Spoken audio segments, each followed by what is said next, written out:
It is a great watch, there is no doubt about it. It's built to the highest spec quality that you can ever imagine. My wife wanted it. She had ordered this watch and it was fulfilled recently. She put her name on the list, and for some reason it actually took a long time. It's not like a choice nowadays with Rolex, but it is an unusual taste for her because she's got a classic taste in watches, right? So she wears a 15450 wide dial most of the time. So I must say this is unusual for her, but she thought the yellow on the bezel, the yellow on the gold center polish gold links is playful. That's what she thought.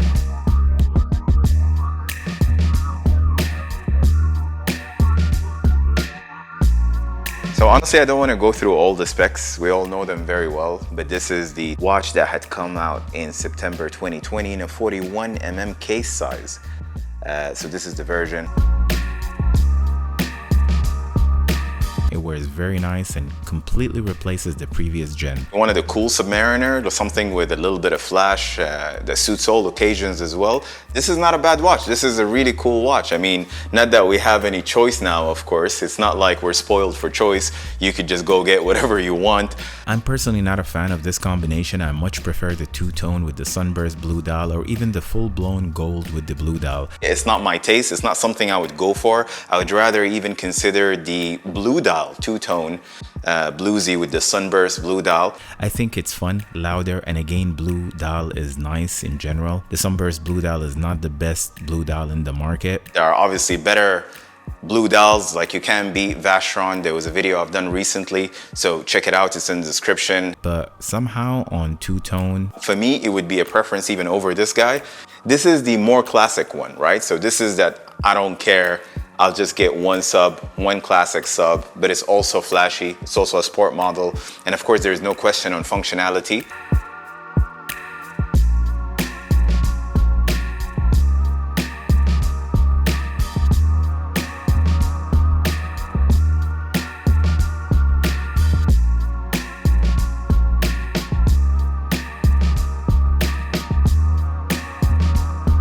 And I mean, I don't want to kill it for you, right? So there's obviously a huge fan base for the two-tone subs, even on the black dial.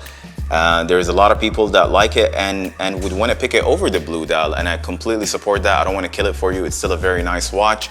But for me, this whole bi-color situation, this two-tone, I've got a root beer in two-tone and pink gold as well. Maybe I would go for something like that. I would up the 500 basically US and rather do that if it came down to a preference. But for me, I had it on for a little bit of time and I quickly realized that this is not the watch for me. I got bored of it.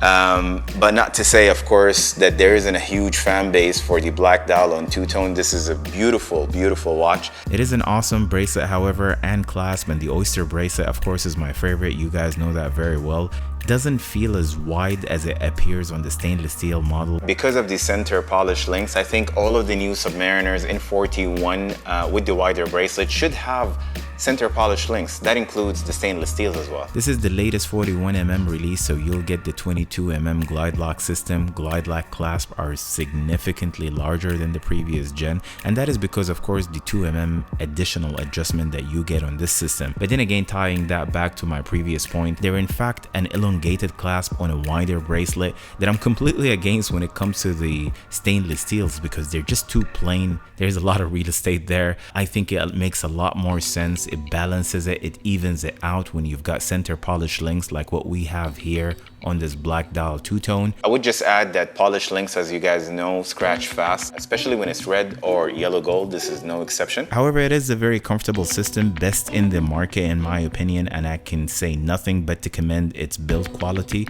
In summary, what I think, this Rolex Submariner, actually the full new range of the 41 Rolex Submariners are very, very nice, and they're very functional. They wear very well too. At $15,000, this can never be described as an entry-level Rolex. For my money, I would definitely choose the root beer over this 126613LN. I mean, it's $500 more. Or even the two-tone blue dial for the same price. What I really want to know, and maybe you guys can help me with this one, what I'm truly curious about is that if we're going to see the new cases pop up everywhere else in the professional range, and I'm talking specifically about the GMT Master, do you think that the GMT Master in the near future will actually come in a 41mm case. And honestly, regardless of my opinion, whether this two-tone black dial Submariner is a sleeper or not, it's already going up in value. They're not easy to get, as I mentioned earlier. Let me know in the comment section down below as well, which variation of the two-tone Submariner do you prefer, the black dial, the blue dial? My likings are for the